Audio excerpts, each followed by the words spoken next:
Are you done fixing that tire, or are you planning to rob me after?" The woman snapped through the rain streaked dark. He fixed a stranger's tire in the rain, and before the jack even settled, black SUVs boxed him in from both sides of the highway shoulder.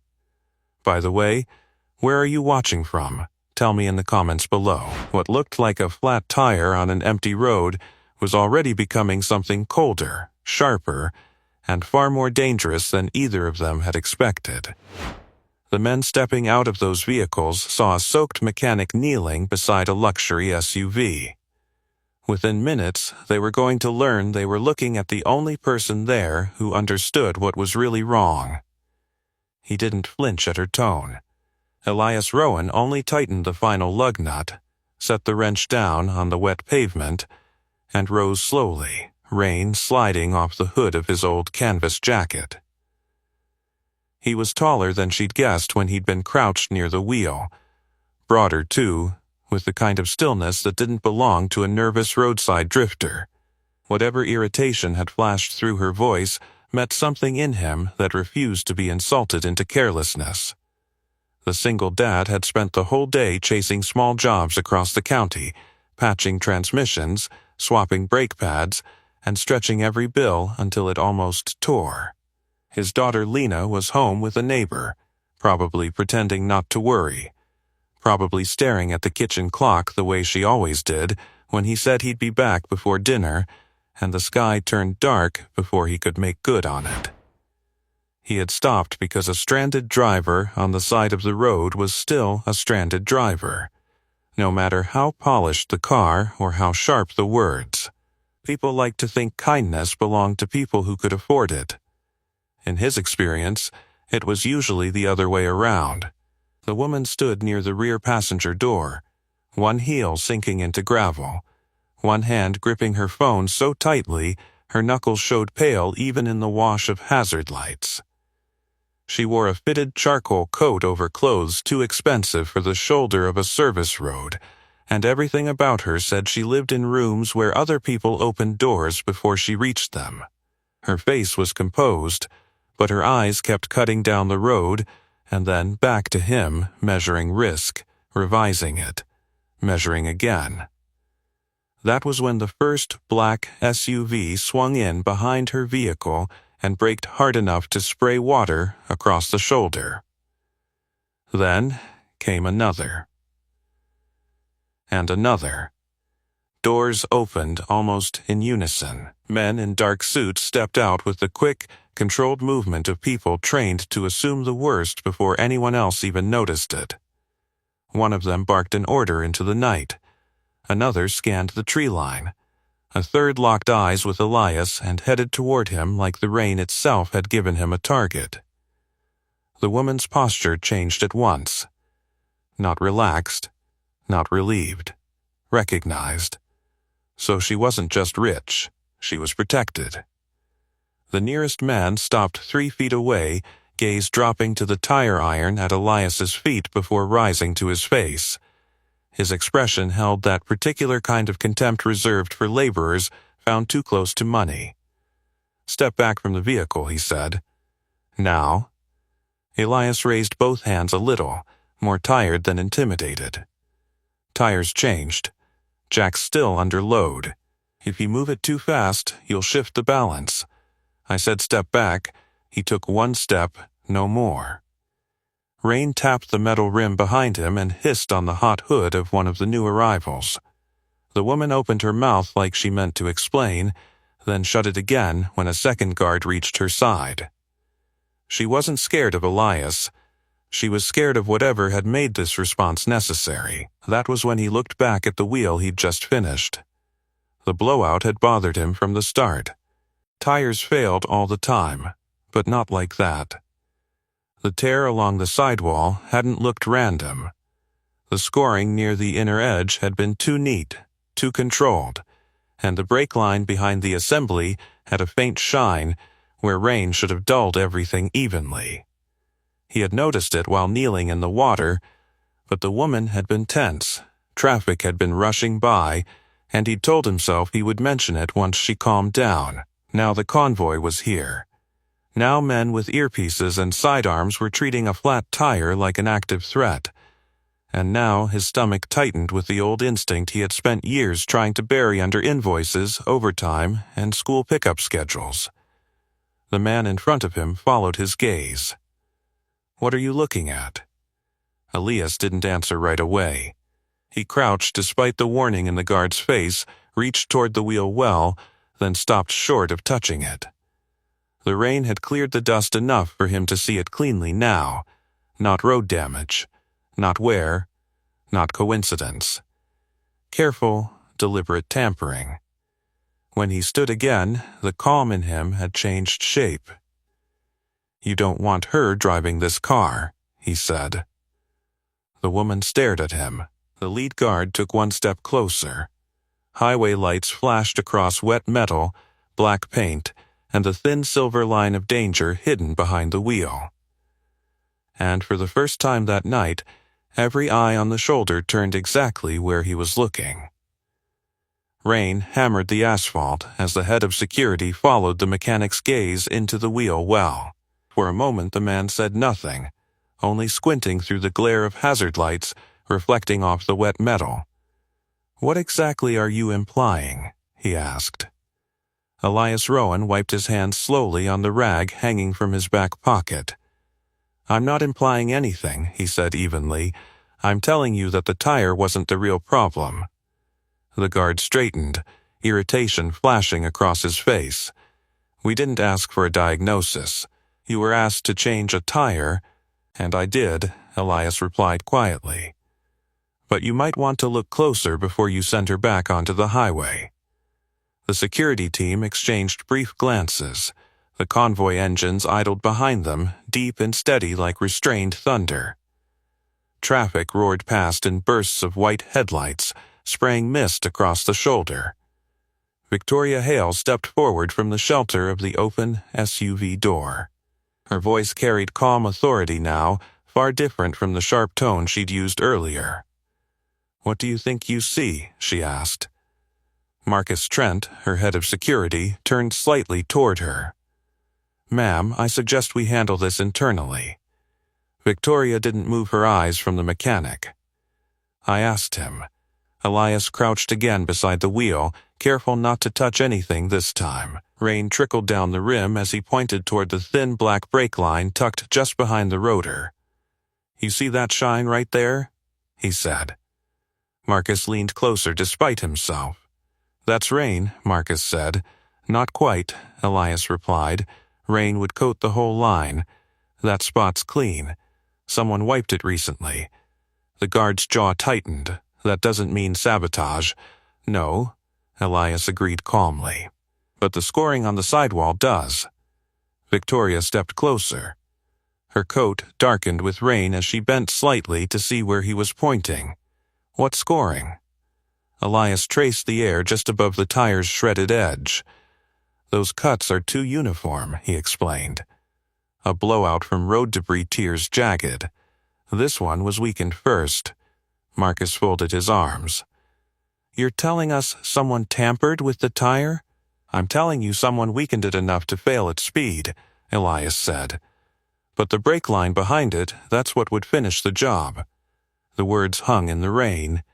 Marcus's expression hardened. And how exactly would a roadside mechanic know that? Elias didn't answer right away. Instead, he stood, looking out at the dark highway stretching beyond the guardrail. Headlights streaked past like distant comets. When he spoke again, his voice carried that same steady calm. "Because I've seen it before." Marcus took a step closer. "Where?" Elias met his eyes. Vehicles designed to look safe until they hit 70 miles an hour, Victoria's gaze sharpened. The security team shifted uneasily. One of the guards leaned down to examine the brake line more closely. "Marcus," the man murmured. Marcus crouched beside him, frowning. The rain had washed the area clean enough now that the mark Elias pointed out was impossible to ignore. A thin cut barely visible beneath the protective coating. Marcus's breath slowed. "That's," he began. "Not road damage," Elias finished quietly. Victoria straightened, her expression cooling into something sharper than irritation. Could it fail immediately? She asked. Elias shook his head. No. That's the point. Marcus looked up at him. What do you mean? Elias glanced toward the convoy of black SUVs lined along the shoulder. Whoever did it didn't want the car to fail here, he said. They wanted it to fail later. Victoria's voice dropped. At speed, Elias nodded. Marcus rose quickly, turning to his team. No one moves that vehicle. The command snapped through the rain like a whip. 2 guards immediately blocked the road lane behind the disabled SUV, while another scanned the surrounding woods with a flashlight. Victoria crossed her arms, studying the quiet mechanic standing in front of her. You noticed this while fixing the tire? She asked. Part of it. And you didn't say anything earlier? Elias shrugged faintly. You were in a hurry. And I wasn't sure yet. Marcus faced him again. You're telling me you spotted a professional sabotage job in 5 minutes on the side of a highway? Elias glanced back at the wheel, closer to 3. Marcus exhaled slowly, frustration warring with logic. The rain continued to fall harder now, drumming against the convoy roofs. Victoria tilted her head slightly. What's your name? She asked. Elias. Just Elias? Elias Rowan. Marcus studied him more carefully now. Grease-stained boots, old jacket, calloused hands. Nothing about the man fit the calm certainty he'd just shown. Marcus spoke again, slower this time. If this is sabotage, then whoever did it expected her to drive away. Exactly. Victoria looked at the damaged wheel. And if we had, Elias met her gaze. You probably wouldn't make it to the next exit. Silence followed. Even the traffic seemed quieter for a moment. Marcus turned to one of his men. Full sweep of the vehicle. The guard nodded and moved immediately. Victoria remained where she was, watching the mechanic in the rain. You stopped because you wanted to help, she said. Yeah, and now you're telling me someone tried to kill me. Elias didn't look away. I'm telling you someone set a trap. Marcus stepped back toward them. If that's true, he said slowly, then we have a bigger problem. Victoria nodded. Yes, she said quietly. Then she looked again at the single dad standing beside the wheel. Which means, she added, we might also have the right person standing in the rain. Marcus frowned. Ma'am? Victoria gestured toward Elias. He saw something my entire security team missed. Marcus looked at the mechanic again. Rain ran down Elias's hairline, but he didn't move. Marcus crossed his arms. Mr. Rowan, he said carefully, how exactly did you learn to spot something like this? Elias hesitated. Not long, just long enough for the old life he'd buried to brush briefly against the present. Let's just say, he said quietly, I used to work around vehicles that people really wanted destroyed. Marcus stared at him.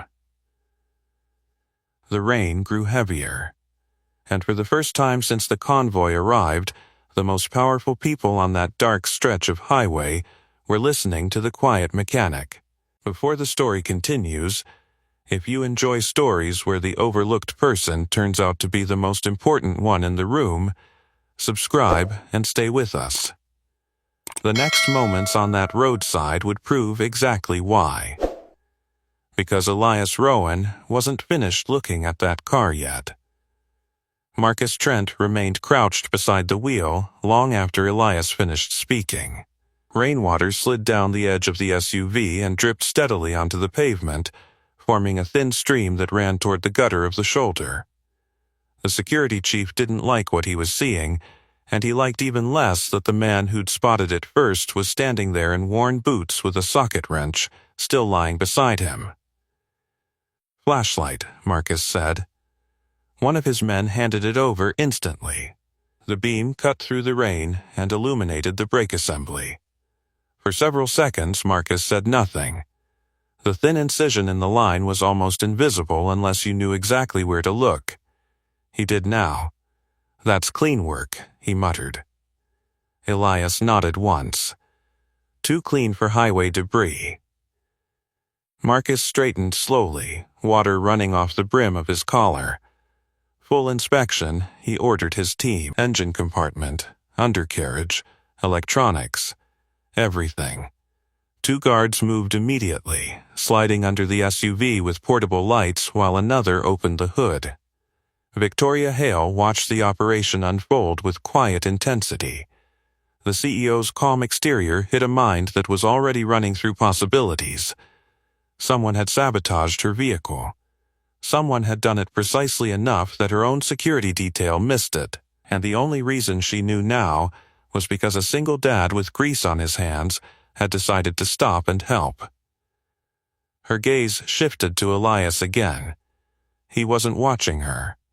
He was watching the road, not the convoy. The road. Traffic blurred past in long streaks of white and red light. Rain hammered against the asphalt in steady waves. Elias finally spoke. How long was the car parked before the tire blew? Victoria answered without hesitation, 10 minutes. Marcus glanced at her. At the gas station, she clarified. I stepped inside to take a call. Elias nodded slowly. That's enough time. Marcus crossed his arms. Enough time for what? For someone to weaken the tire and prep the brake line. One of the guards slid out from under the SUV, wiping rain from his face. Marcus, he said quietly. The security chief turned. There's another issue. What kind? The guard held up a small piece of metal he'd found lodged near the suspension. Marcus took it and examined it in the flashlight beam. A thin wedge of steel, sharpened on one side. Marcus's expression hardened. Spike insert, he muttered. Victoria stepped closer. Meaning? Elias answered before Marcus could. It's designed to finish tearing the tire after the cut weakens it. Victoria's eyes narrowed. So whoever did this expected the tire to fail at speed? Yeah, Elias said. Marcus looked between the two of them. That's still only half the problem. Elias nodded. The brake line, Marcus held up the steel wedge. And this, the rain intensified, pounding against the convoy vehicles. One of the security drivers approached Marcus quickly. Sir, we may have something else. Marcus turned sharply. What? The driver pointed toward the rear of the SUV. Look at the tread pattern. Marcus crouched again. Elias followed his gaze. The wet pavement revealed something that hadn't been visible before. A faint oily sheen trailing from the back tire. Marcus's jaw tightened. That's hydraulic fluid. Victoria went still. Elias exhaled slowly. Brake pressure would have dropped fast once the line opened. Marcus rose again, running a hand through rain-soaked hair. This wasn't random. No, Elias said quietly. It was planned. The security chief turned toward the dark highway stretching ahead. Planned for where? Elias followed his gaze. Because whoever did this expected you to drive away. Marcus crossed his arms. And now we haven't. Right. The security chief frowned. So what does that mean? Elias glanced down the road again. Rain blurred the distant curve. It means the plan just changed. Marcus felt a chill that had nothing to do with the weather. Changed how? Elias looked at the convoy. Then at the dark road beyond it.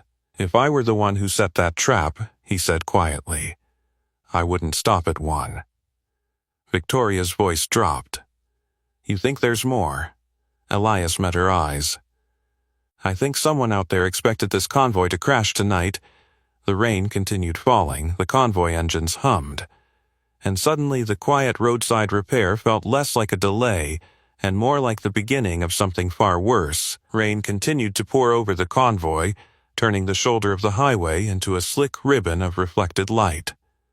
The guards moved quickly now, crouching beside wheels, checking undercarriages, scanning electronics with small handheld devices. Marcus Trent stood in the middle of it all, watching the quiet mechanic who had just overturned the entire security assessment of the evening. "You're saying someone planned for the car to fail at that turn," Marcus said. Elias nodded once. "And you're saying that if we'd driven off 10 minutes ago," Marcus added. "You'd probably be cleaning wreckage out of the guardrail right now," Elias finished. Marcus exhaled slowly through his nose. That possibility settled into the air like a weight. Victoria Hale wrapped her arms lightly around herself against the cold rain, though her mind was moving too fast to notice the weather anymore.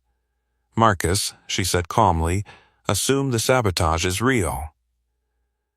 Marcus looked at her. "Yes, ma'am. Then assume whoever did it hasn't given up just because we stopped." Marcus turned toward his team. "Expand the perimeter," he ordered. 200 yards both directions. Guards moved instantly, spreading along the roadside and into the dark tree line with flashlights. Elias watched them go. "They're looking in the wrong place," he said quietly. Marcus glanced at him. "What do you mean?" "If someone wanted this to happen at speed, they didn't need to watch the crash," Elias explained. "They just needed to make sure you left." Victoria stepped closer. "So the person who did this could already be gone. Maybe," Marcus frowned. "Or maybe they're waiting to see if the trap worked." Elias didn't disagree. Thunder rolled faintly across the distant hills. One of the guards hurried back toward Marcus. "Sir, convoy vehicles 2 and 3 are clear." Marcus nodded. "Keep checking." The guard jogged off again. Victoria studied the disabled SUV. How long would the brake line have held if we'd kept driving? Elias crouched again beside the wheel. "At highway speed?" he said. "Maybe a mile, maybe less." Marcus followed the calculation in his head. "That curve is half a mile away, exactly." Victoria looked down the dark road again. Meaning the failure would have happened right in the turn. Marcus ran a hand down his jaw. Whoever did this knew the route. Elias stood again. Or studied it. The rain eased slightly, leaving a steady hiss on the pavement. Marcus's phone buzzed in his pocket. He answered quickly. "Trent." A voice spoke urgently through the speaker. Marcus's expression changed. "Say that again." Elias watched carefully. Victoria waited. Marcus listened another few seconds before hanging up. "What is it?" Victoria asked. Marcus looked at her.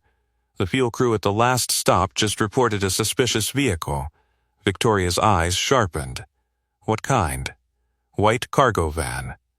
Parked across the lot for about 15 minutes, Elias spoke quietly. "Same window of time your car was unattended." Marcus nodded slowly. "Exactly." Victoria frowned. "Did anyone get a plate number?" Marcus shook his head. "No cameras facing that direction." Elias exhaled. "That's not sloppy," he said. "That's deliberate." Marcus studied him. "You're awfully confident about that." Elias met his gaze calmly. "People who plan something like this don't improvise." Victoria crossed her arms again. "Then the question becomes obvious." Marcus finished the thought. "Who wants you dead?" Victoria's expression hardened slightly. "Quite a few people, actually." Elias raised an eyebrow. "That's comforting." Victoria almost smiled despite the tension. Marcus looked down the highway again.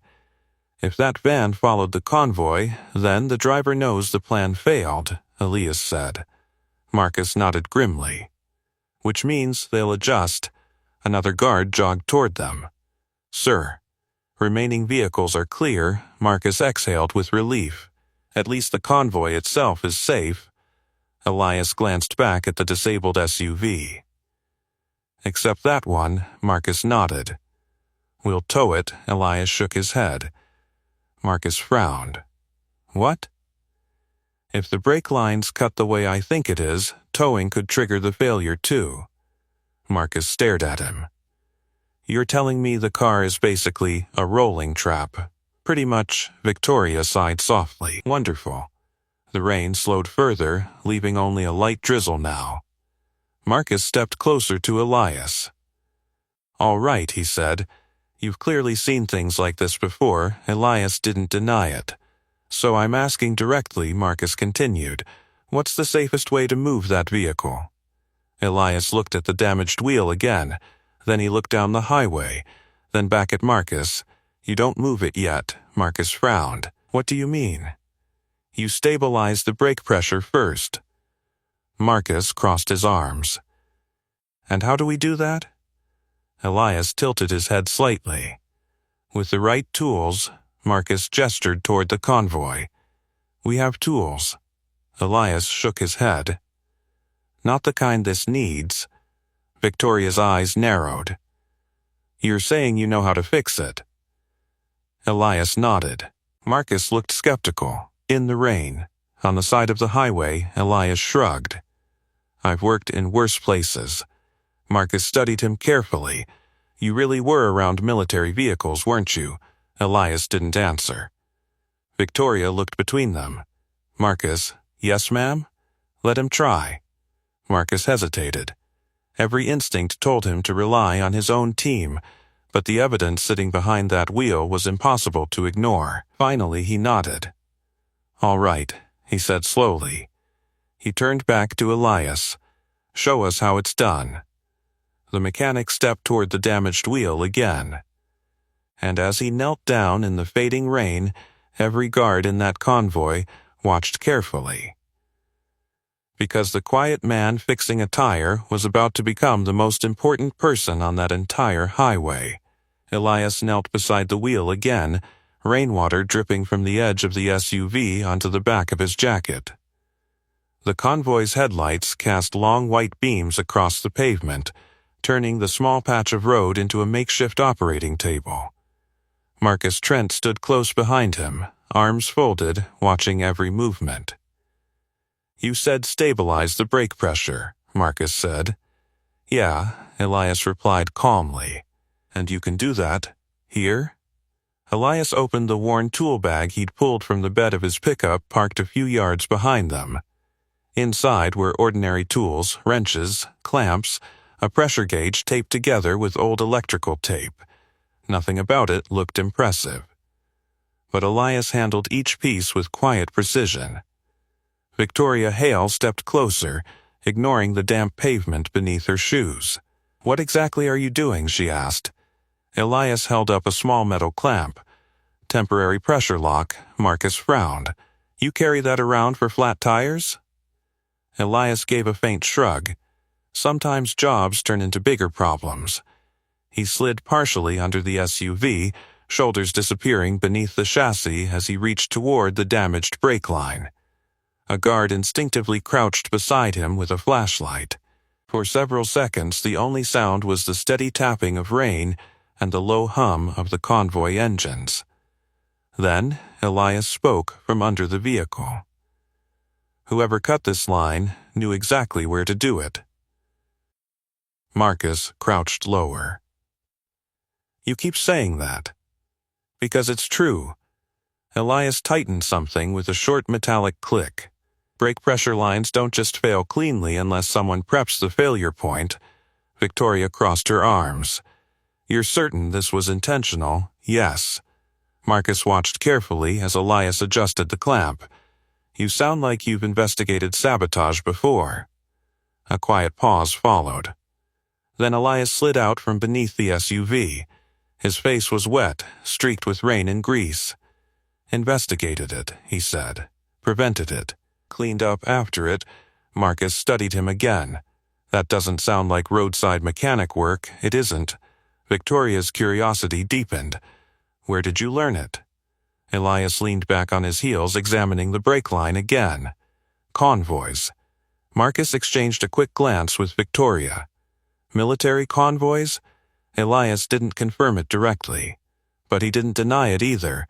Instead, he tightened the clamp another quarter turn. The metal line hissed softly as pressure equalized. Marcus heard it immediately. "You just sealed it." "Temporarily," Elias corrected. "It'll hold long enough to move the car safely." Victoria exhaled slowly. "You did that in under 2 minutes." Elias wiped his hands again. didn't have the luxury of taking longer where I learned it. Marcus leaned closer to inspect the repair. Pressure looks stable, he admitted. Elias nodded, but don't drive it far. Marcus stood again, glancing toward the distant curve in the road. That turn would have killed her. Elias didn't answer. He didn't need to. Victoria looked down at the damaged wheel. You saved my life tonight. Elias shook his head slightly. Not yet. Marcus frowned. What do you mean? Elias gestured toward the convoy. Whoever set that trap didn't expect this delay. Marcus followed his gaze. You think they're still nearby. I think someone planned this carefully. Victoria tilted her head. And careful people check their work. A guard jogged toward them from the roadside perimeter. Sir? Marcus turned. What is it? The guard pointed down the highway. Vehicle approaching from the north. Marcus narrowed his eyes. Headlights appeared in the distance, slowly cresting a hill. Victoria's voice dropped. That wasn't one of ours. Marcus shook his head. No, the approaching lights moved slower than normal traffic. Too slow. Elias stood up fully now, watching the road. That might be your van. Marcus's hand drifted toward his sidearm. Everyone hold positions, he ordered quietly. Guards shifted into defensive positions around the convoy. Victoria remained beside Elias, her expression unreadable. You think they came back to see if the job worked, she said. Maybe. The headlights grew brighter as the vehicle approached. Marcus spoke into his radio. Vehicle incoming. White cargo van, possibly suspect. The convoy lights reflected off the wet road as the van slowed even further. For a moment it looked like the driver might stop. Instead, the van accelerated suddenly. Marcus cursed. That's them. The vehicle sped past the curve ahead, racing toward the convoy. Security agents stepped into the road, hands raised. The van swerved violently and disappeared down a side access road before anyone could react. Marcus lowered his weapon slowly. Damn it. The sound of the van's engine faded into the distance. Victoria looked toward the road where it vanished. They came back. Elias nodded. And now, they know the trap didn't work. Marcus turned back toward him. How sure are you about that? Elias gestured toward the disabled SUV. Because if the plan had worked, he let the sentence hang. Marcus finished it. They'd be looking at a wreck right now. Victoria exhaled slowly. Instead, they saw us standing here. Marcus nodded grimly. So now they'll adapt. Elias looked down the highway again. The rain had almost stopped now. But the air still felt heavy. They already did, he said quietly. Marcus studied him. What makes you say that? Elias pointed toward the road where the van disappeared. Because whoever was driving that didn't panic. Marcus followed the thought. They were observing. Exactly. Victoria crossed her arms. They wanted confirmation. Elias nodded. And now they have it. Marcus rubbed his jaw thoughtfully. So the question becomes, Victoria finished the sentence. What do they try next? Elias looked at the convoy. Then at the quiet highway stretching beyond it. His voice remained steady. If someone planned a crash that carefully, he paused. They probably planned a backup. The words settled heavily over the group. Marcus looked toward his guards. Stay alert. Victoria glanced at Elias again. You're staying with us until we reach the city. Elias blinked slightly. That wasn't the plan. Victoria gave a small, firm smile. Neither was saving my life tonight. Elias thought about Lena waiting at home, about the clock on the kitchen wall, about promises. Then he looked at the convoy again. You might need someone who knows how these traps work, Victoria said. Elias sighed quietly. He already knew she was right. And somewhere out there on a dark road, someone who had set a deadly trap now knew it had failed.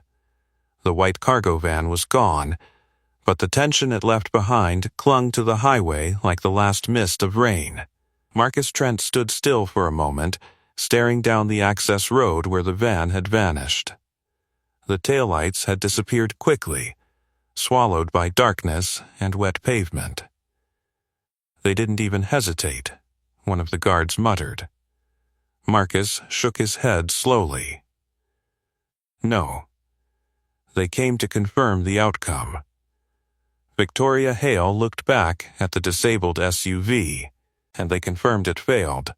Elias stood beside the vehicle, tightening the last adjustment on the temporary clamp he'd installed on the brake line. The metal gave one final quiet click under his wrench. "There," he said calmly. Marcus looked down. "That's it?" For now, Marcus crouched to inspect the line again. The clamp held firm, gripping the damaged section tightly enough to prevent the slow leak of hydraulic fluid. "You sure this will hold?" Elias nodded. "It'll hold long enough to move the vehicle slowly." Victoria studied the repair with quiet interest. "You did that in the rain with a bag of basic tools." Elias wiped his hands on the rag again. Tools matter less than knowing where the problem is. Marcus straightened and looked down the road again. "Which means whoever set the trap knows we're still alive." "Yeah," Elias replied. "And if they were watching," Marcus added, "they saw you fix it." Elias didn't seem concerned. "That's fine." Marcus frowned. "You're not worried about that?" Elias shook his head. "People who plan something like this don't care who fixes the first problem." Victoria tilted her head slightly. "Because they already planned the second one." Elias nodded. Marcus let out a quiet breath. "That's exactly what I didn't want to hear." The security chief walked toward the convoy vehicles and spoke quietly with two of his agents. Radios crackled softly as instructions spread through the team. Victoria remained beside Elias. "You're very calm for someone who just discovered a murder attempt," she said. Elias glanced toward the road. "Calm helps you see what everyone else misses." Victoria gave a faint smile. "That sounds like training, it is." Thunder rolled faintly in the distance as the clouds began to thin. Marcus returned a moment later. "We're changing the route," he said. Victoria nodded immediately. "Good, the convoy will head south instead of taking the interstate." Elias listened carefully. Marcus continued, less predictable. "Fewer high-speed curves." Victoria crossed her arms. "That still leaves the question of who planned this." Marcus nodded. "And why tonight?" Elias spoke quietly. "You said you were taking a call at the gas station." Victoria nodded. "Yes, work call?" She hesitated slightly. "Confidential meeting arrangements." Marcus looked at her. "The board meeting tomorrow." Victoria didn't respond, but Elias noticed the subtle tension that crossed her face. "That meeting important?" he asked. Victoria answered simply, "Very." Marcus looked toward the repaired SUV again. If someone wanted to stop that meeting from happening, they might start by removing the person running it. Elias finished. Victoria exhaled slowly. "That narrows the list of suspects considerably." Marcus nodded grimly. "Corporate rivals, political enemies, anyone affected by tomorrow's vote." Elias didn't ask what the vote involved. He didn't need to. Power always created enemies. The convoy engines idled patiently around them. Marcus turned to the security driver nearest the repaired SUV. "Bring the flatbed truck." The driver nodded and moved toward the rear of the convoy. Elias raised a hand slightly. "Wait." Marcus looked back at him. "What?" "Flatbed might trigger the pressure shift too." Marcus frowned.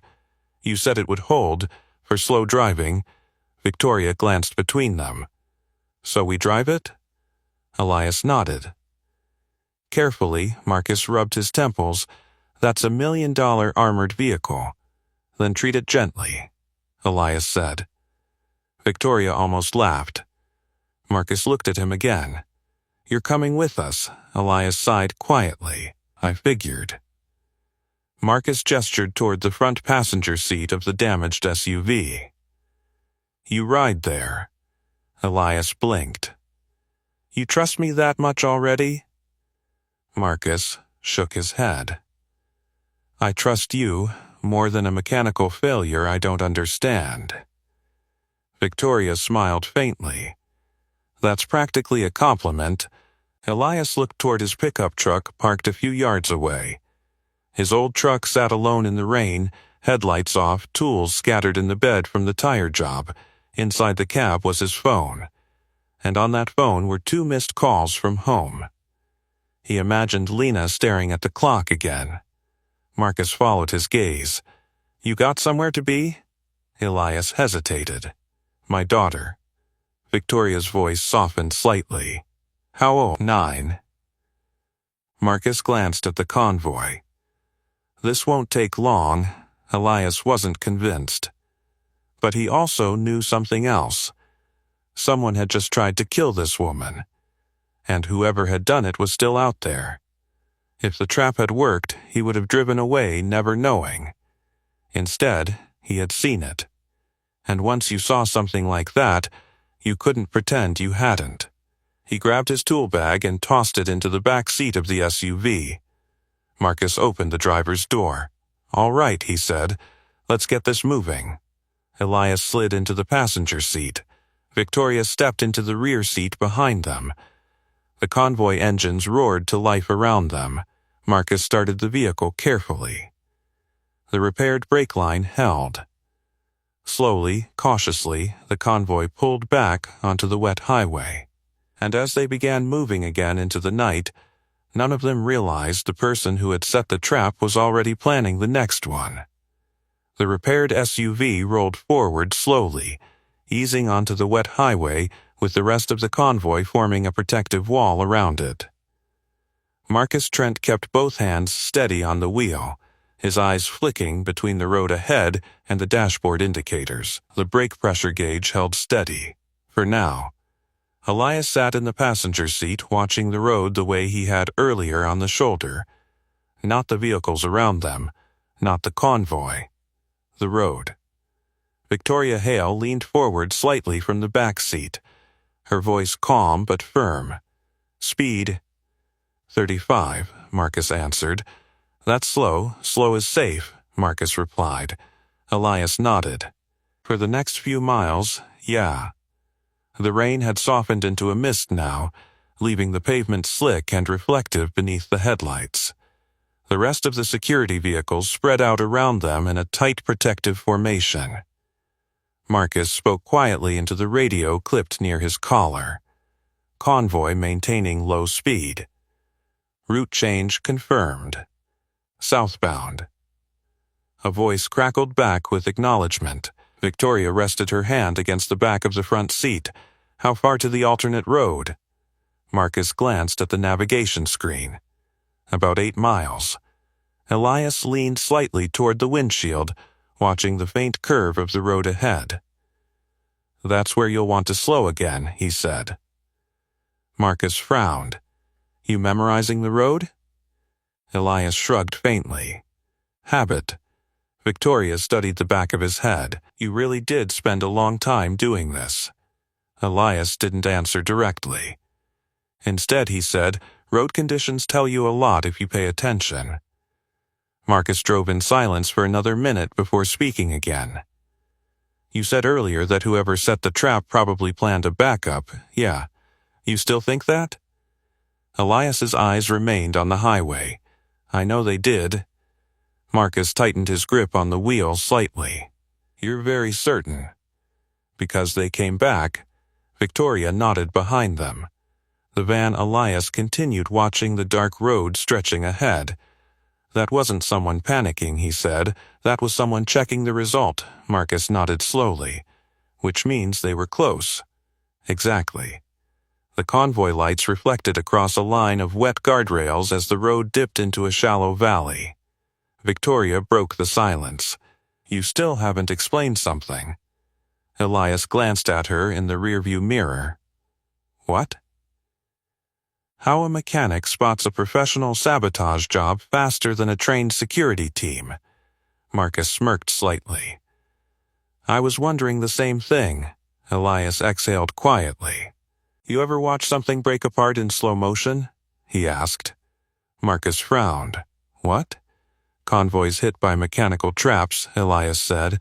Vehicles designed to fail exactly when the attackers need them to. Victoria's eyes narrowed. You're describing military sabotage. Elias didn't confirm it. But he didn't deny it either. Marcus gave a short laugh under his breath. So, let me guess, he said. You weren't just around convoys. Elias finally looked at him. No. Marcus nodded slowly. You were the guy who figured out why they failed. Elias looked back at the road. Sometimes, Victoria leaned back slightly in her seat. That's quite a career change, she said.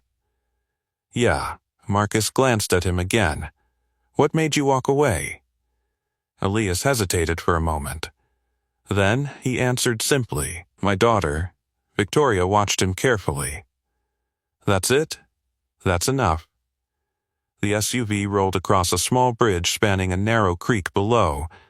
Water rushed beneath them, dark and swollen from the storm. Marcus checked the speed again. 32. Elias nodded approvingly. Keep it there. The radio crackled again. Lead vehicle to command. Road ahead clear. Marcus answered. Copy. Victoria glanced out the side window at the trees sliding past. Do you think the person who set this trap is still nearby?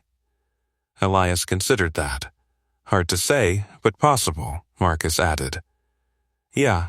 The road curved gently left. Marcus slowed slightly. Pressure still holding, he said. Elias watched the brake cage for a moment.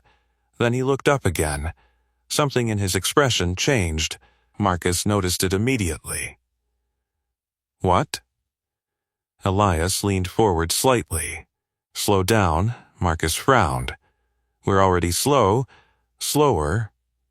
Marcus eased off the accelerator. 25. Elias kept staring ahead. Victoria felt the shift in tension. What is it? Elias pointed through the windshield. At first, Marcus didn't see anything unusual, just wet pavement stretching forward beneath the convoy headlights. Then he noticed it. A faint shimmer across the road, almost invisible, like oil on water. Marcus's stomach dropped.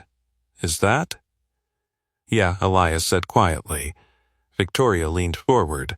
What are we looking at? Elias's voice remained calm. Another trap.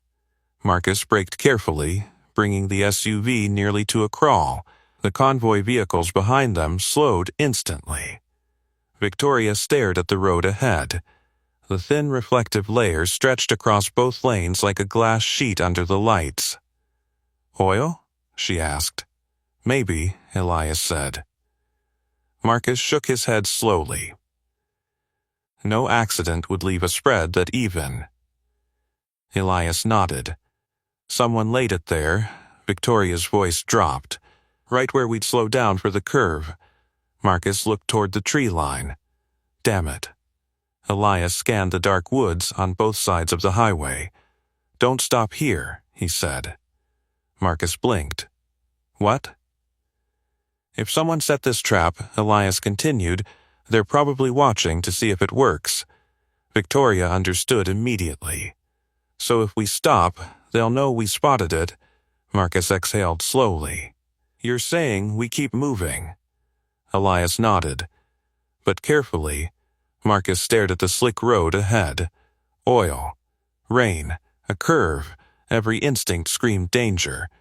But the calm man beside him was already studying the road like a puzzle he'd solved before. All right, Marcus said quietly. You guide me. Elias nodded once, and the convoy crept forward toward the second trap waiting in the dark. The SUV rolled forward inch by inch as Marcus eased his foot off the brake. The thin sheen across the highway shimmered beneath the convoy headlights like a frozen river of glass. Oil. Or something close enough to it. Marcus kept the wheel steady, though his knuckles had gone pale against the leather. Tell me what to do, he said quietly. Elias leaned forward, studying the road carefully. Keep it straight, he said. No sudden steering. Victoria leaned slightly between the seats, her voice calm but tight. How far does it stretch? Marcus squinted through the windshield. Hard to tell. Elias pointed toward the faint curve ahead. About 30 yards. Marcus exhaled slowly. Perfect place for a slide. Exactly, Elias said. The convoy vehicles behind them crept forward in silent formation, headlights reflecting across the slick surface. Marcus spoke into the radio. Convoy, hold formation. Road hazard ahead, a guard's voice crackled back. Understood. Victoria studied the reflective streak across the pavement. This was placed here deliberately, yeah, Elias said. And the rain makes it worse. Marcus nodded. If we lose traction here, the convoy piles up, Elias finished. Marcus glanced at him. You've thought this through already. Elias gave a faint shrug. People who build traps usually build them in layers. Victoria crossed her arms, meaning the first sabotage was only step 1. Right, Marcus muttered under his breath. Step 2 being this, the SUV crept closer to the slick section of road. Marcus slowed even further. 20 miles an hour, good, Elias said. The tension inside the vehicle thickened. Victoria broke the silence. You seem oddly familiar with this kind of planning. Elias didn't answer immediately. Marcus smirked faintly. That's because he used to fight it. Victoria raised an eyebrow. You figured that out already?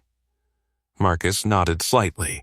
People who can identify sabotage patterns that quickly usually spent years studying them. Elias stared ahead at the road. I spent years trying to stop them. Victoria watched him carefully. Military convoy defense? Elias said nothing, which was answer enough. Marcus spoke again into the radio. All vehicles maintain distance. Minimal braking, another voice replied. Copy. The SUV's tires reached the edge of the slick patch. Marcus felt the steering wheel loosen slightly beneath his hands. Contact, he murmured. Easy, Elias said. Marcus kept his movement slow. The vehicle glided forward carefully. Victoria watched the road intently.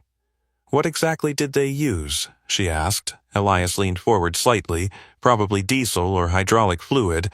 Marcus nodded. Both would reduce traction enough the SUV slid slightly to the left.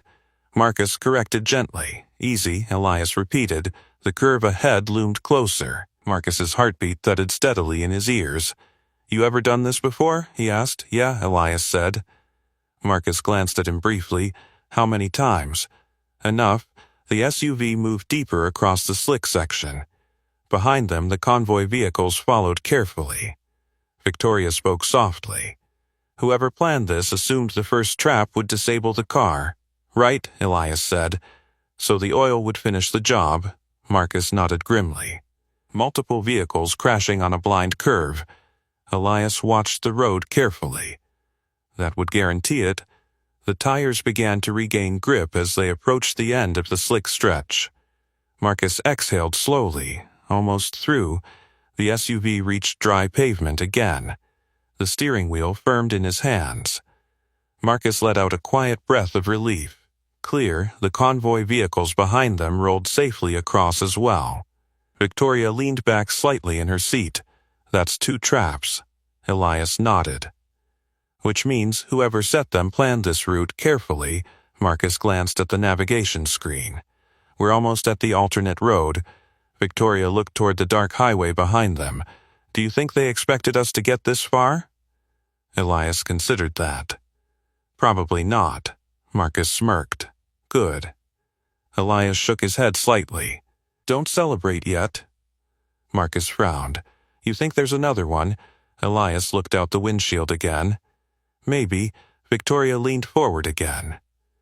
You're telling me someone spent hours setting multiple mechanical traps across public roads? Yeah. Marcus tapped the steering wheel thoughtfully. That kind of planning takes resources. Victoria nodded slowly. And motive.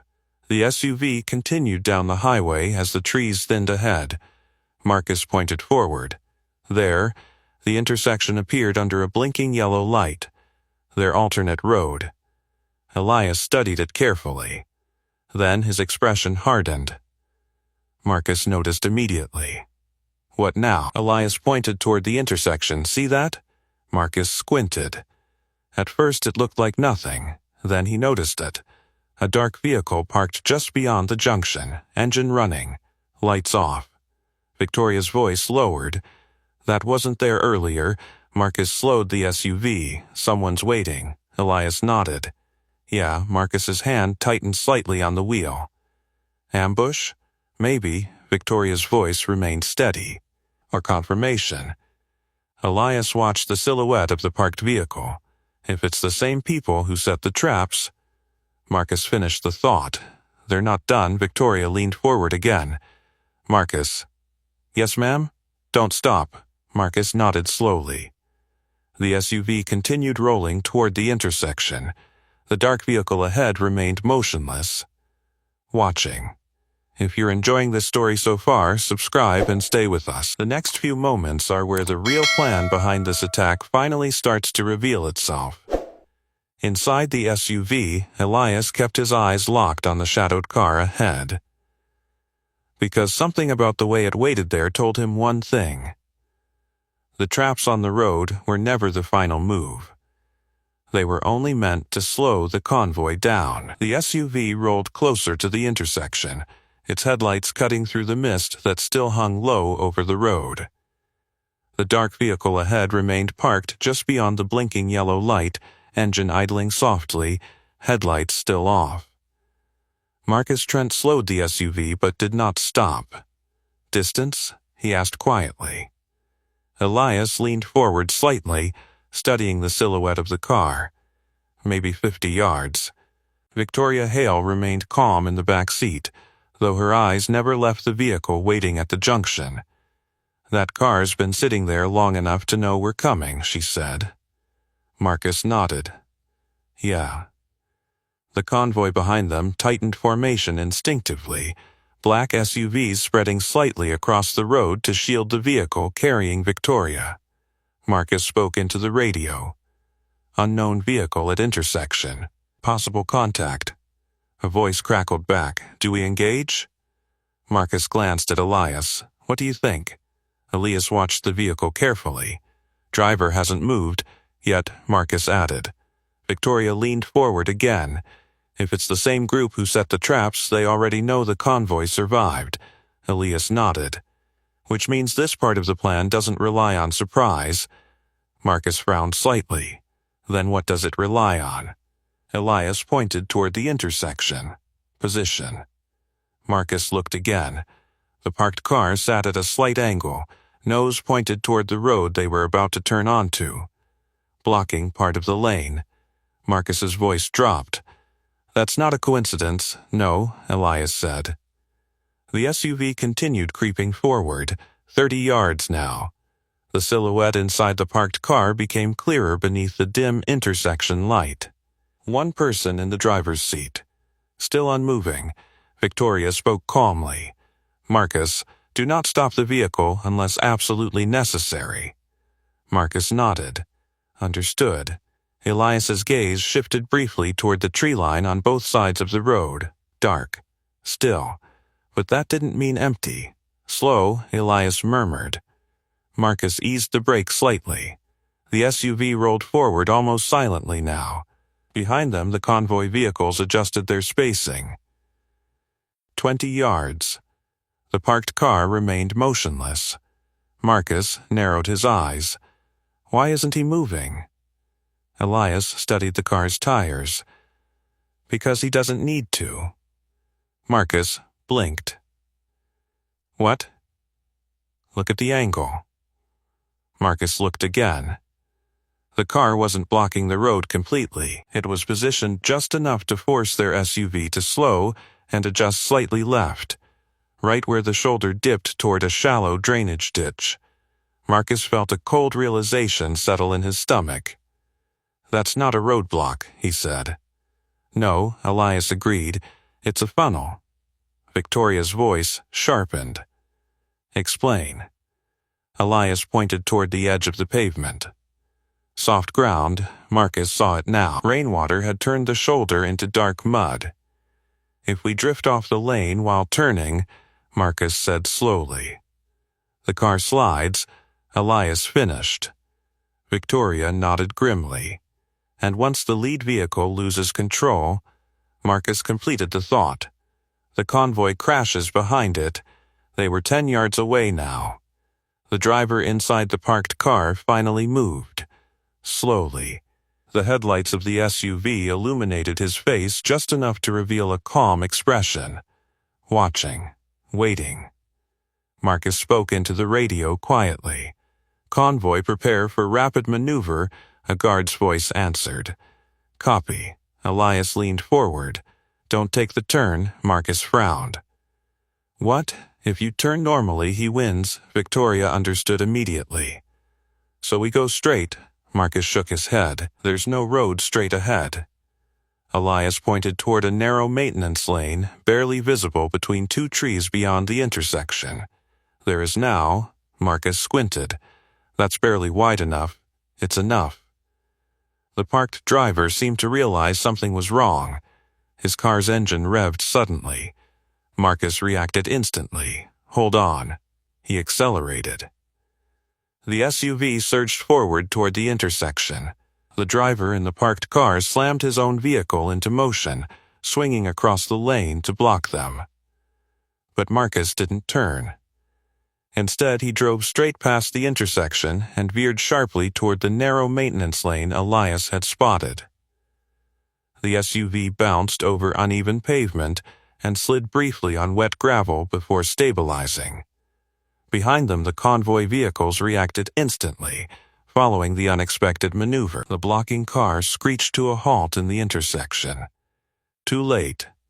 Marcus steered the SUV down the narrow path between the trees. Branches scraped along the sides of the vehicle. Victoria gripped the seat tightly as the convoy thundered behind them. Marcus glanced at Elias. "You knew that road was there." Elias shook his head slightly. "I noticed it." Marcus laughed once under his breath. Same difference. The narrow lane curved sharply through the trees before reconnecting with the main highway further south. Marcus checked the mirrors. The convoy was still intact behind them. No crashes, no spinouts. Victoria exhaled slowly. That was the final piece. Elias nodded. "Yeah." Marcus looked back toward the highway they'd avoided. The blocked intersection faded behind them through the trees. "That driver expected us to follow the route exactly." "Right," Elias said. "First the sabotage, then the oil, then the funnel." Marcus shook his head slowly. "That's 3 separate traps." Victoria's voice turned colder. "Which means whoever planned this knew our route, our timing, and our security procedures." Elias nodded. Marcus looked at him again. "You ever deal with someone this thorough before?" Elias thought for a moment. Then he answered quietly. "Yeah." Victoria asked the obvious question. "Did you stop them?" Elias looked ahead at the road opening back toward the highway. Eventually, Marcus merged the SUV back onto the road. The convoy followed behind in perfect formation. For the first time since the night began, the highway ahead looked clear. Victoria leaned back in her seat. "Well," she said calmly, "someone just lost their chance to kill me tonight." Marcus nodded. "And they know it." Elias watched the empty road stretching ahead beneath the early hints of dawn. The traps had failed. The convoy had survived. But whoever planned the attack had revealed something important. They had studied everything, except the quiet mechanic who stopped to help change a tire. The narrow maintenance road emptied back onto the main highway with a jolt that rattled the suspension. Marcus eased the SUV onto the pavement, checking the mirrors immediately. One by one, the black convoy vehicles followed, headlights sweeping through the trees as they rejoined the road. No crashes, no pursuit. For the first time since the night began, the highway stretched ahead without traps, blockades, or waiting headlights. Marcus let out a breath he hadn't realized he'd been holding. "Convoy status," he said into the radio. A guard's voice answered quickly. "All vehicles intact. No damage." Marcus nodded. "Good." Elias leaned back slightly in the passenger seat, watching the road behind them in the side mirror. The intersection they had bypassed was already far behind. Victoria Hale sat quietly in the back seat, absorbing everything that had happened over the last hour. 3 traps, 3 different methods, all designed to end the same way. Her car crashing, her convoy piling up behind it, her death disguised as a catastrophic accident. Marcus broke the silence. That guy back there wasn't improvising. "No," Elias said. "He expected the oil trap to finish the job." Elias nodded. "And when we slowed, he expected the funnel." Marcus tapped the steering wheel thoughtfully. "But the plan assumed something." Elias looked at him. "That you'd drive exactly where he wanted." Marcus nodded slowly. "And you saw it coming." Elias shrugged faintly. "I've seen traps built like that before." Victoria leaned forward slightly. "You didn't just see them," she said. "You designed ways around them." Elias didn't answer. Marcus glanced at him. "Military convoy defense, right?" Elias stared out the windshield for a moment. Finally he said quietly, something like that. Marcus gave a short laugh. That explains why a roadside mechanic just outplayed someone who planned a 3-stage assassination attempt. Victoria studied the calm man sitting in front of her. "You didn't panic once tonight," she said. Elias shrugged again. "Panic doesn't fix mechanical problems." The convoy continued down the quiet highway, tires humming steadily against the wet asphalt.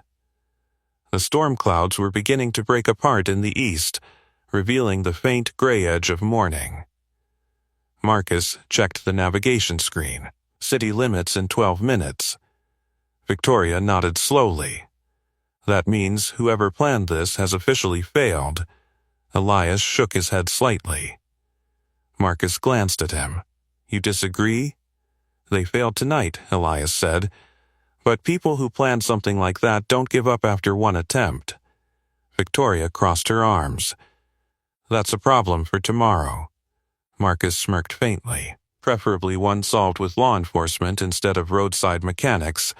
Elias finally allowed himself the smallest smile.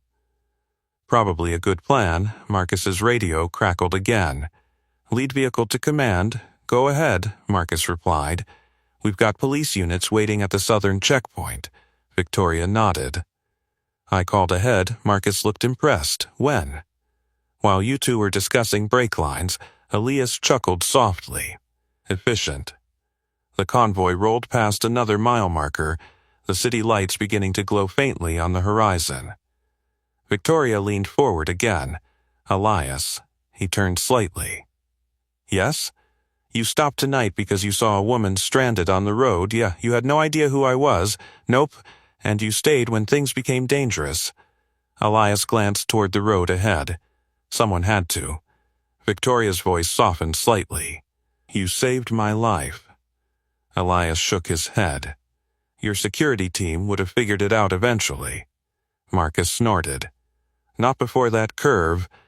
Elias didn't argue. The highway widened as the first outer lights of the city appeared.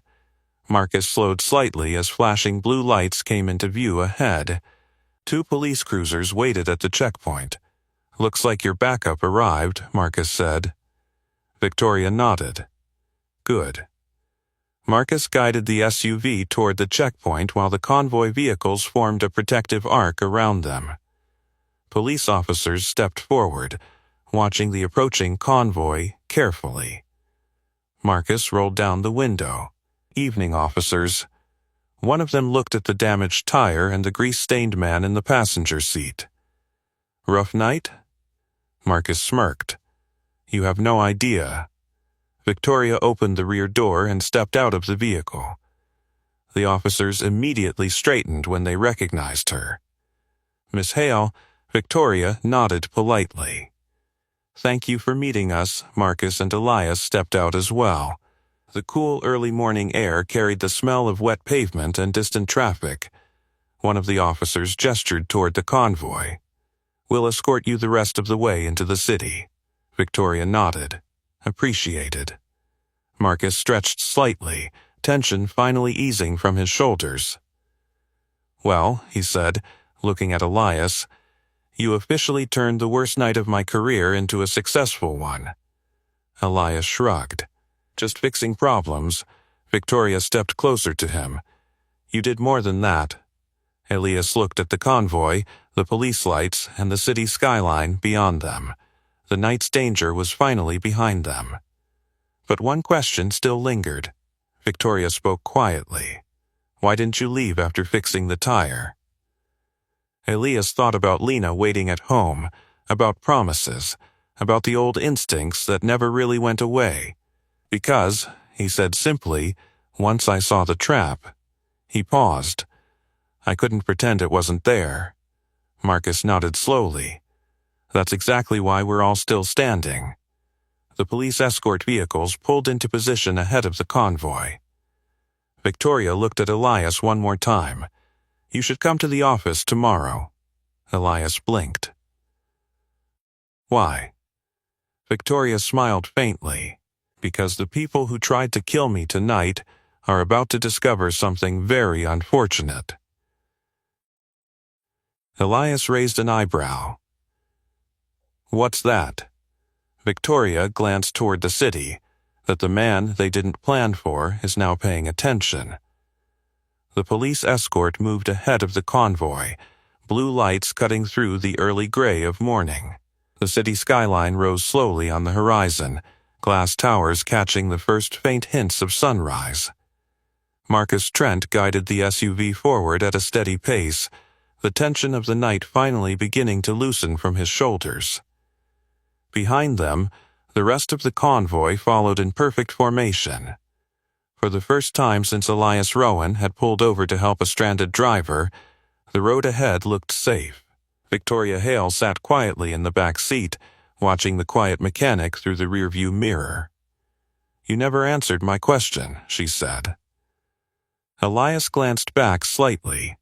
Which one? How someone with your experience ends up fixing transmissions on the side of a highway. Marcus smirked faintly as he drove. Yeah, he added. That part of the story still feels incomplete. Elias looked out the windshield again. The city lights reflected off the wet pavement as they approached the first overpass. I used to do a job where people studied ways to destroy vehicles, he said quietly. Marcus nodded. Convoy defense? Something like that. Victoria leaned forward slightly. And you left? Elias nodded once. Marcus raised an eyebrow. People don't usually walk away from jobs like that. Elias's voice remained calm. They do when they realize their daughter needs a father more than the country needs another engineer. Victoria fell silent for a moment. The SUV passed beneath the overpass, shadows briefly sweeping across the cabin. Marcus broke the quiet. So you traded armored convoys for brake jobs? Elias gave a faint shrug. Turns out engines are easier to deal with than politics. Victoria smiled slightly at that. I imagine so. The convoy rolled through the southern checkpoint and entered the outskirts of the city. Traffic lights blinked green over empty streets as dawn slowly spread across the sky. Marcus glanced toward the police vehicles ahead.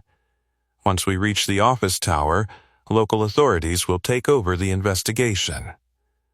Victoria nodded. Good. Elias watched the buildings growing taller around them. Glass towers, corporate headquarters, places he hadn't stepped inside since he'd left his old life behind. Marcus slowed as the convoy turned onto a wide boulevard lined with security gates. The massive Hale Cybernetics building rose at the end of the street like a wall of steel and glass. Marcus let out a low whistle. Impressive. Elias studied the structure silently. Victoria noticed. You don't seem impressed. I've seen bigger. Elias replied calmly. Marcus laughed under his breath.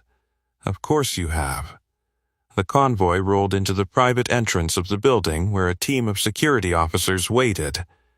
Police cruisers peeled away as the SUVs stopped in front of the entrance. Marcus parked and turned off the engine. The sudden silence inside the vehicle felt strange after hours of tension. Victoria stepped out first. The security team immediately moved toward her. "Ma'am, we've secured the perimeter," one of them reported. "Good," she replied. Marcus stepped out and stretched his shoulders. Then Elias climbed out last, grabbing his worn tool bag from the back seat. The mechanic looked completely out of place, standing beside armored vehicles and corporate security, but every person there now knew exactly what he had done. Marcus leaned against the SUV door. "You know," he said, "tonight was supposed to be routine." Elias smirked faintly. "They never are." Victoria walked back toward him. "You should stay," she said. Elias blinked. "For what?" "For the briefing." Marcus crossed his arms. "She's right. Whoever planned that attack will try again." Elias shook his head slowly. "My daughter's been waiting for me all night." Victoria paused. "How far away do you live?" "About 20 minutes outside the city." She considered that. Then she nodded once. "Fair enough." Marcus glanced between them. "But if those people try something again—" Elias slung the tool bag over his shoulder. "You'll call?" Marcus smiled. "Oh, we will." Victoria stepped closer, extending her hand. Elias hesitated briefly before shaking it. Her grip was firm. "You changed the outcome of tonight," she said quietly. Elias shrugged. "Just noticed a problem early." Victoria's expression softened. "No," she said. "You did something much more important." Elias raised an eyebrow. "What's that?" She gestured toward the convoy, the security teams, and the massive building behind them. "You reminded everyone here that power and money don't always save the day." Marcus nodded. "Sometimes the guy with the wrench does." Elias chuckled quietly. "Well, I should get home." Marcus watched him start toward the exit gate. "You know, the security chief called out, if you ever get bored fixing transmissions." Elias glanced back. Marcus smirked. "We could use someone who sees traps before they happen." Elias considered that for a second. Then he shook his head with a small smile. "My daughter already thinks I work too much." Victoria watched him walk away toward the quiet street beyond the gate. A single father. Grease-stained jacket. Tool bag over his shoulder. The man who had quietly dismantled a 3-stage assassination attempt without raising his voice once. Marcus followed her gaze. "Funny thing," he said. "What?" "The people who planned tonight studied every security detail we had." Victoria nodded slowly. "Except one." Marcus smiled faintly. "The mechanic." And somewhere across town, as the first light of morning spread over the city, Elias Rowan drove home to a little girl who still believed her father just fixed cars. Elias Rowan's pickup rumbled quietly along the empty road leading away from the city. The early morning sky had begun to brighten, soft gray light spreading across the fields and low hills outside town. The storm had passed completely now, leaving the pavement dark and glistening behind him. For the first time all night, there were no flashing lights in his mirrors. No convoy engines, no security radios. Just the steady hum of his old truck. He rested one arm on the steering wheel as he drove, exhaustion finally catching up with him. The adrenaline that had carried him through the traps and narrow escapes was fading, leaving only the quiet weight of the night behind. 3 traps. 1 assassination attempt, all hidden behind something as simple as a flat tire. He shook his head slightly. Life had a strange way of dragging the past back into view. The small house at the end of his street came into sight just as the first rays of sunlight touched the rooftops. The porch light was still on. That made him smile. Lena always left it on when she was worried. He pulled into the driveway and turned off the engine. For a moment he just sat there, listening to the cooling tick of the truck's engine and the faint sound of birds waking in the trees. Then the front door opened. A small figure ran out onto the porch. "Dad?" Lena Rowan sprinted across the yard in her oversized hoodie and socks, her hair still messy from sleep. Elias barely had time to step out of the truck before she threw her arms around him. "You're late," she said into his jacket. He hugged her tightly. "Yeah," he admitted softly. "Little longer night than I expected." She leaned back and looked up at him. "You okay?" "Yeah, you look tired," he laughed quietly. "Fixing cars all night will do that." Lena wrinkled her nose. "You always say that." He brushed her hair back gently. Because it's usually true, she looked toward the truck. "Did someone break down again?" Elias glanced toward the sunrise stretching over the quiet street. "Something like that." She nodded like it made perfect sense. To her, it probably did. They walked back toward the house together.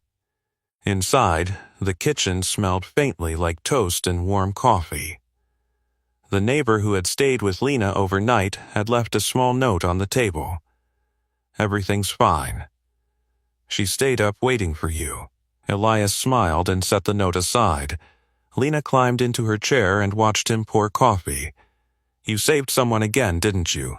she said casually. Elias paused mid-pour. "What makes you think that?" She shrugged. "You always look like that when you help people." He raised an eyebrow. "Like what? Like you're pretending it wasn't a big deal." He laughed quietly and slid a plate of toast toward her. "You're too smart." She grinned proudly. They ate in comfortable silence for a few minutes while sunlight slowly filled the small kitchen. Across the city, inside a glass tower surrounded by security teams and investigators, Victoria Hale was already beginning the process of finding out who had planned the attack. Marcus Trent was reviewing highway camera footage. Police were searching for a white cargo van, and somewhere out there, the people responsible were realizing something had gone very wrong, because the quiet mechanic they hadn't planned for had dismantled every step of their operation. Back in the small kitchen, Lena looked up from her breakfast. "So what happened this time?" Elias leaned back in his chair. "Well," he said slowly, "someone had a flat tire. And a few other problems." Lena nodded thoughtfully. "Did you fix them?" He smiled. "Yeah." She took another bite of toast and seemed satisfied with that answer. Outside, the morning was fully awake now. The world moved forward the way it always did after long nights. But Elias knew something had shifted. Sometimes the most powerful people in the world overlooked the quiet ones kneeling beside a broken wheel on the side of the road. Sometimes the person they ignored was the only reason they survived the night.